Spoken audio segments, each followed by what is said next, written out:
If this committee decided, as Deputy Carty pointed out, on amendments, because it will come before the committee, the bill, if they decided that they believed that there should be part of the legislation in relation to stopping below-cost selling, which unfortunately happens in a lot of the supermarkets, what would your reaction to that be?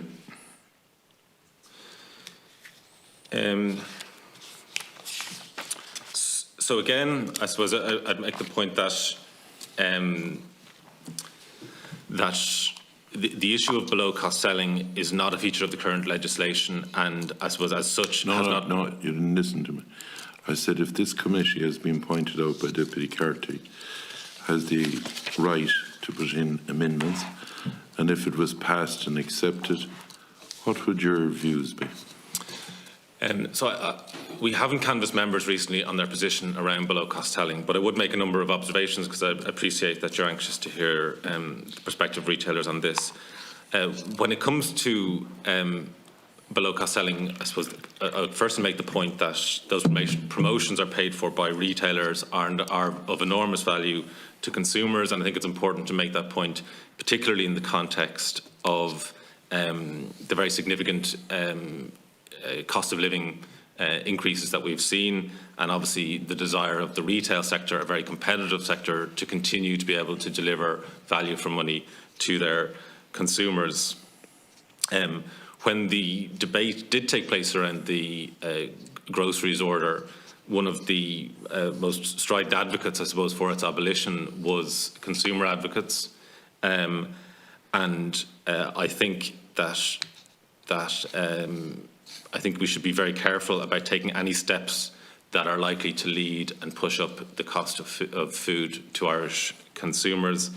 And I would also maybe just refer to the Minister's comments, which I think we would probably concur with last week, when he said that there was very limited data to suggest that it actually had the desired effect in terms of the objectives of the ban.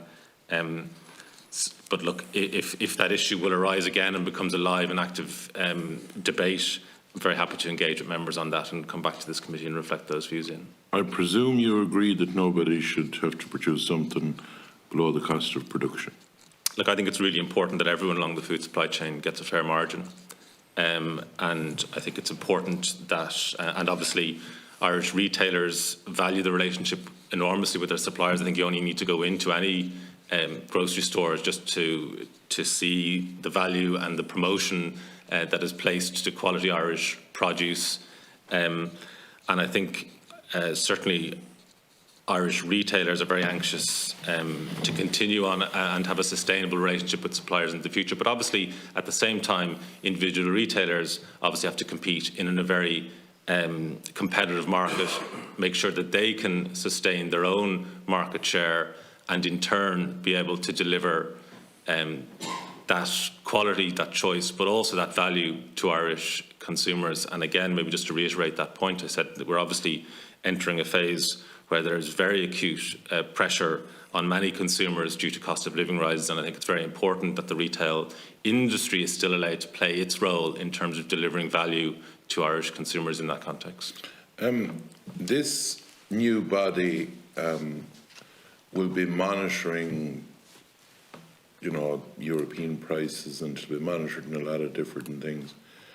Do you think it would raise an eyebrow that retailers stroke factories up to a year ago, they had a lot of different specs in relation to 30 months and movements and all the different stuff that Board B are quality assured. And funny thing to say then, I presume it's the same people that's eating the same food in the last year, that then all of a sudden, when the volume wasn't around, the spec of the 36 months or the 30 months or the 4 movements could be 5 or 8, or the QA could be, didn't matter, you got a flat price. How come that retailers could adjust to that overnight when it sort of was alleged that it was them that required these specs for their consumers when they were giving the same stuff out to their consumers the last year?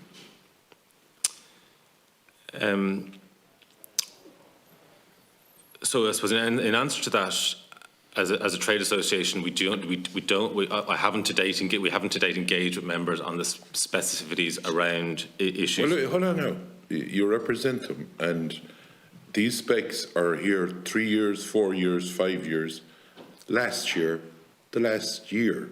So nothing has changed. I'm asking the question, did the housewife or the person that's buying the food decide to, how come that all of a sudden, when numbers got tight, is it the processor or is it the retailer or who is it that decided, sure, look, we can't say anything at the moment because we haven't the numbers? What's the cause?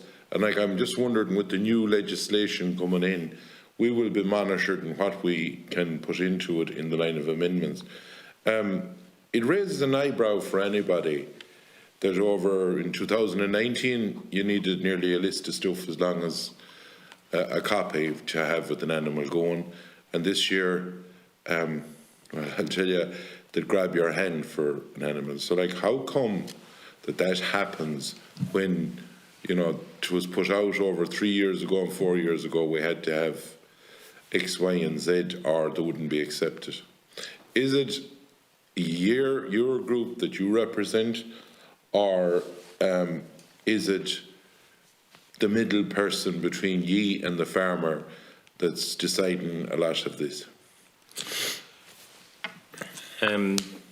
Well, I suppose maybe just to reiterate that that is an issue that we don't engage with members on. I'd make some maybe general observations in terms of that issue. Would it surprise you that if you were a retailer, that you were to be eating under 30 months, that they had only 4 movements or less than 4 movements, that they had to be in board BIA, and then that your members decided that they could be over 30 months, that they could have 5 movements, that they didn't have to be in board BIA? Would that surprise you? Look, as I say, we don't engage with members on this specific issues, but members are actively engaged with the Beef Task Force on a whole range of issues. The Task Force is gone, That's gone a long time. Well, look, the other observation I would make from a retail perspective when it comes to the beef market, and as I say, those aren't specific issues that we engage with members on. So unfortunately, I suppose I can't answer your question on the specifics. But when it comes to pricing in beef, as you know, 90% of beef produced in Ireland is exported. So the domestic market only constitutes around 10% of beef production. Of that, only about 6% ends up in the retail sector, with the other percentages ending up in sort of food services. So when it comes to prices of beef, those are largely set by export markets. I suppose that's just a point in terms of informing the discussion around pricing of beef and the retailer's role in that. In your view, the Competition Authority was in here earlier. Unfortunately, we couldn't. There was more stuff we could do with asking them, but anyhow.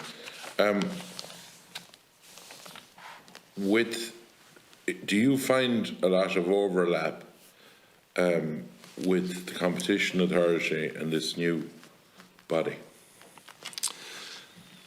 Look, there certainly was concerns last year, I suppose, when we had the Competition Authority having a role over the grocery code, and then in parallel the UTP regime being set up. I think with the revoking of those, I don't envisage there being an issue in terms of an overlap of the current mandates of this new authority versus the role of the CCPC. I think there probably is quite clear lines in terms of the competition law that the CCPC has oversight over, and the UTP rules that currently the interim authority and the new office will have a responsibility over into the future.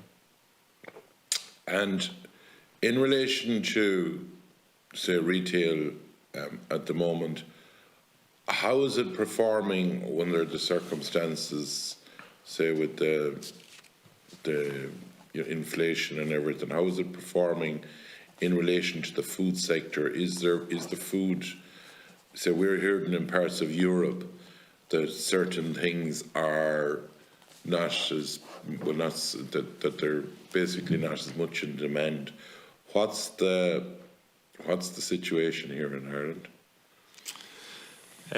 I suppose there's the obvious inflationary pressures in the first order before I suppose we get into the consumer reaction, which are obviously having a very acute effect on every business operating in this country, but obviously retail is no different to that. So obviously energy costs, transport costs is obviously a significant factor in overheads.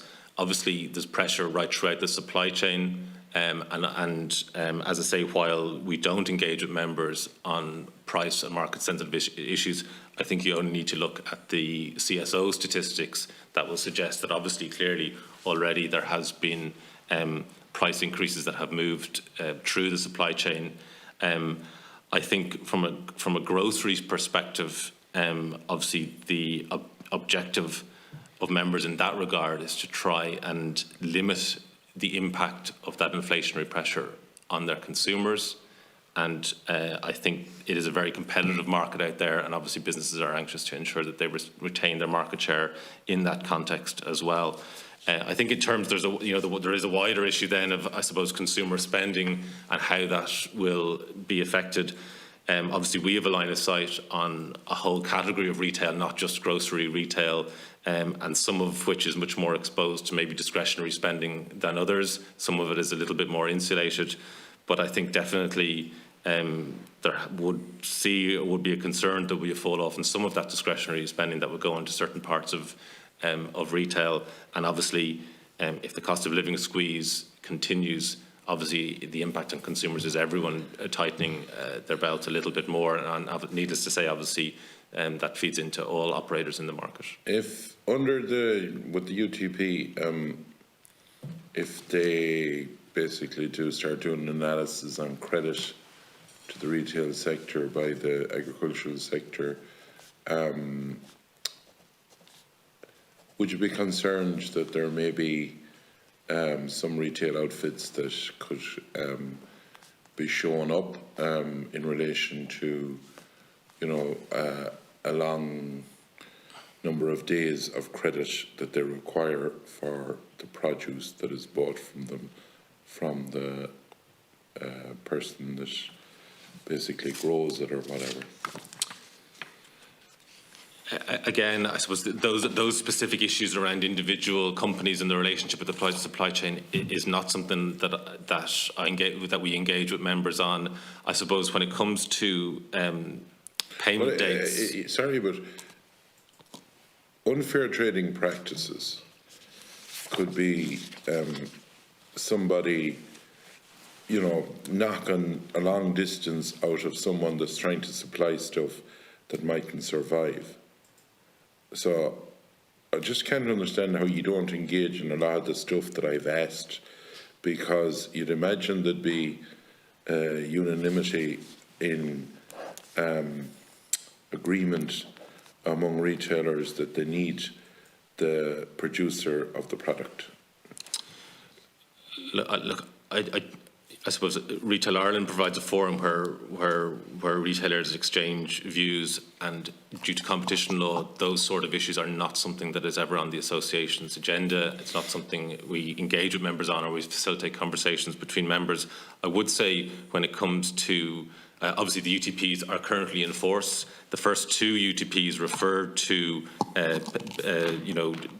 30 days and 60 days payment thresholds, and the retailers are actively, retailers are in compliance with that. That law is in force at the moment, and I suppose this legislation, obviously, which is again, reinforcing those UTPs and the role of this new office, I suppose, provides greater safeguards again, even to primary producers in terms of recourse if they feel that there's any breach in that regard. Okay, thank you.